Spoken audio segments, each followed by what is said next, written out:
Une chose qui peut être vraiment frustrante quand tu apprends l'anglais et qui peut même te donner envie d'abandonner est la suivante.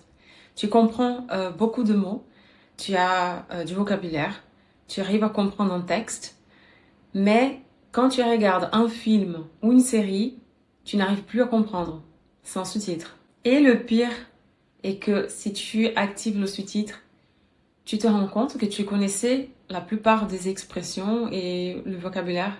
Et donc tu te demandes, mais pourquoi je ne comprends pas?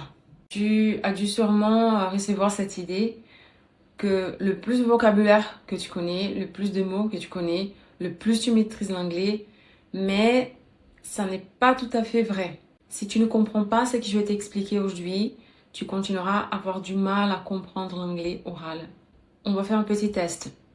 Écoute ça et tu me dis si tu comprends pas. What are you up to? Look, you've been lying since you said hello. When people want a lawyer, they just call one up. Something's not right. Ruth, what's up with you? Et alors, est-ce que tu as compris? Aujourd'hui, tu vas comprendre une chose essentielle. Ce n'est pas seulement le vocabulaire qui bloque ta compréhension. Je vais te montrer comment améliorer ta compréhension orale et comment progresser vraiment. La première chose à comprendre, c'est que quand tu regardes un film ou une série, tu n'entends pas de l'anglais propre comme dans un livre. Même si la phrase est simple, elle est transformée à l'oral. Donc, on va prendre des exemples directs avec la scène qu'on vient de voir. Donc, le premier exemple, voici, on va le revoir. What are you up to? What are you up to? Tu manigances quoi? Mais c'est pas tout à fait ça qu'on entend, n'est-ce pas? On entend plutôt what are you up to?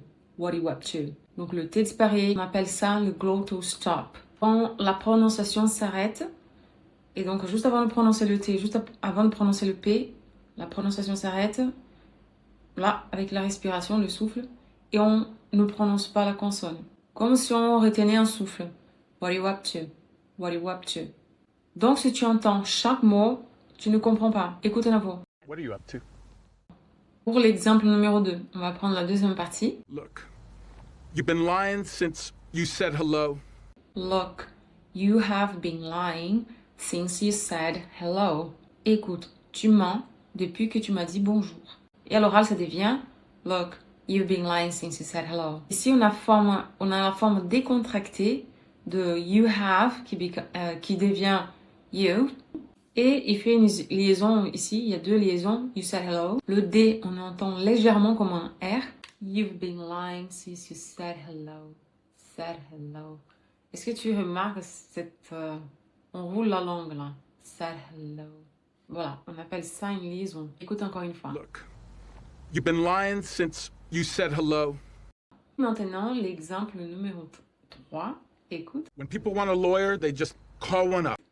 When people want a lawyer, they just call one up. Quand les gens veulent un avocat, ils appellent simplement un. Mais en vitesse réelle, on n'entend pas mot à mot et on entend ça plutôt. When people want a lawyer, they just call one up. Donc ici encore, on ne prononce pas le T de want et il y a deux liaisons là. Want a lawyer, want a lawyer. Donc on va pas prononcer le T, on va faire la liaison want a lawyer. Et ici, il va pas prononcer le P de up. Et on a une autre liaison wanna. Les mots, ils sont collés, compressés. Mais ce qu'on retient ici, les mots importants sont people, want, lawyer and call up. Donc, l'idée principale, c'est de demander, appeler un avocat.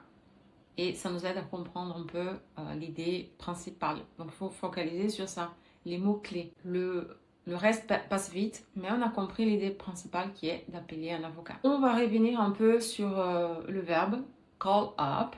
Grammaticalement parlant, c'est un phrasal verb, un verbe à particules, donc qui est composé du verbe call, de la particule up. Et c'est un phrasal verb séparable. Donc, par exemple, on pourrait dire call someone up, call him up.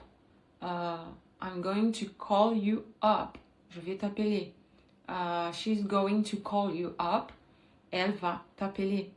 Et il y a toujours une structure. Donc, quand il y a un pronom, il doit être au milieu. Call someone up. Call him up. Call her up. on ne peut pas changer cette structure, cet ordre.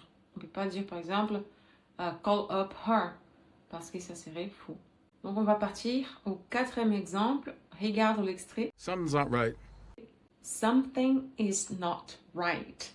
Donc il y a quelque chose qui cloche, il y a quelque chose qui ne va pas. Et ici à l'oral, mais il mange tous les mots. Something, quelque chose devient something. Il ne va pas prononcer something.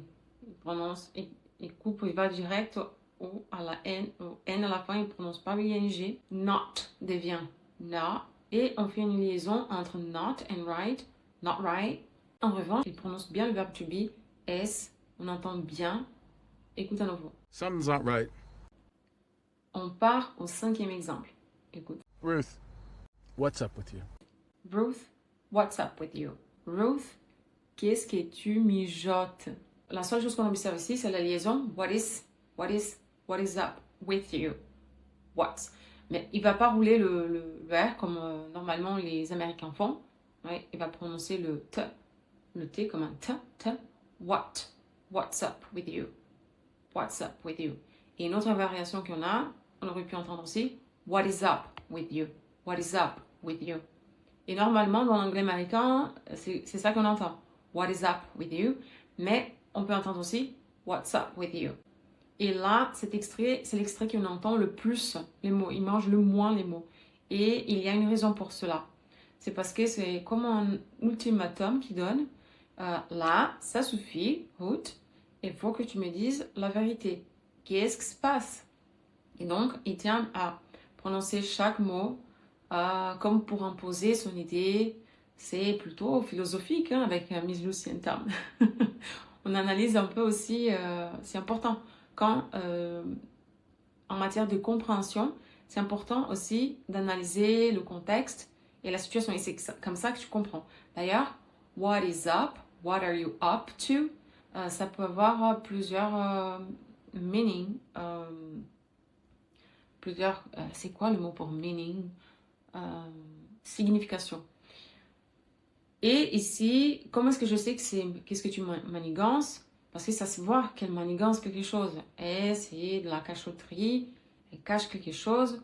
Donc, on va traduire ça. What are you up to? Qu'est-ce que tu manigances? On aurait pu entendre aussi what up with you? What up with you? Donc, on va manger le T. On va pas prononcer le T. On va pas prononcer le verbe to be non plus. Le S. What's up? What up with you? Hey, what up, what up, what up? What up?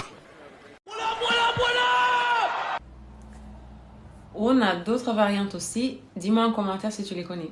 Donc, on va profiter de cette expression what is up parce que selon le contexte, elle peut dire beaucoup de choses. Donc ici, qu'est-ce que tu manigances? Mais je vais vous montrer d'autres contextes. Donc, par exemple, dans un contexte informel, pour des salutations, et on peut dire what's up, pour dire quoi de neuf, ça va, salut. Hey, what's up? Hey, what's up? What's up? What's up? What is up, Los Angeles? What's up? Hey, what is up? What's up? Ou aussi, qu'est-ce qui se passe? Donc, dans un ton un peu plus curieux. What is up? What up, Trina? What's up? What up, baby? What up? What up? What up? What is up with you? Ou dans un sens problème, anomalie, qu'est-ce qui ne va pas? Quel est le problème? What is up? What is up with you? What is up with you two? What's up with you? What is up with you? What is up? Donc, si tu fais ça, tu vas commencer à comprendre, même quand c'est pas clair. Et ce petit à petit que ça se passe, donc il faut avoir un peu de patience et s'impliquer et tu vas y arriver. Je suis confiante que ton anglais va vraiment se débloquer et tu vas comprendre à l'oral. J'espère que tu as aimé cette vidéo. Dis-moi en commentaire si ce format te plaît et si tu veux d'autres formats comme ça. Si tu n'as pas encore laissé un like, laisse-moi un like. Et si tu ne me suis pas, bienvenue. Je t'invite à me suivre. See you!